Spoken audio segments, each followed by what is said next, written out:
The following report contains some disturbing images.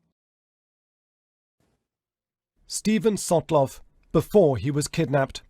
A freelance American journalist, he crossed into Syria a year ago and was seized almost immediately. Tonight, Islamic State jihadists posted a video online, much of it too gruesome to show, of Sotloff's apparent beheading by what appears to be a British jihadist who voiced this message. I'm back, Obama, and I'm back because of your arrogant foreign policy towards the Islamic State.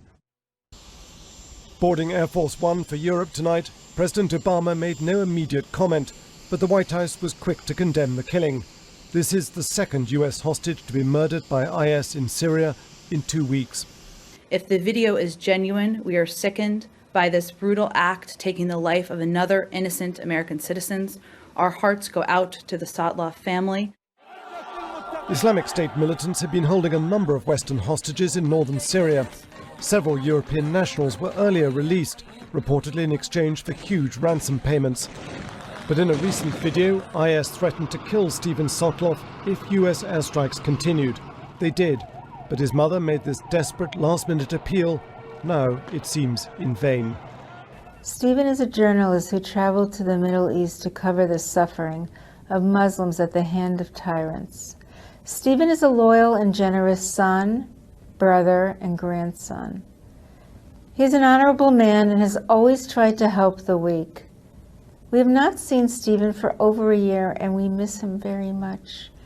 We want to see him home safe and sound and to hug him.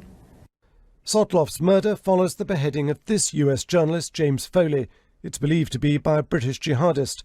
Intelligence agencies have been working to try to establish who killed him, but so far no public announcement has been made. The Prime Minister was told about the latest video today.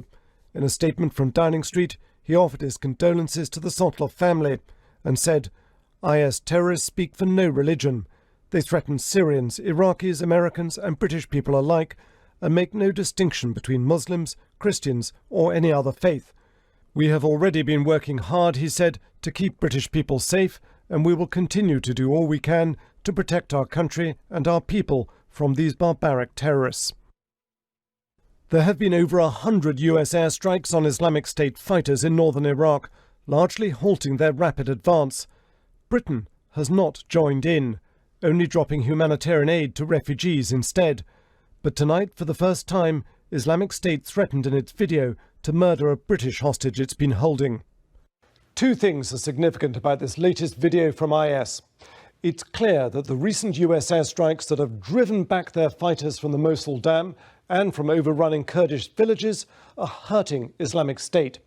They can't fight those airstrikes militarily, so this is their way of hitting back. It's called asymmetric warfare. Then secondly, by threatening the life of a British hostage, this effectively drags Britain into the fight against Islamic State in the Middle East.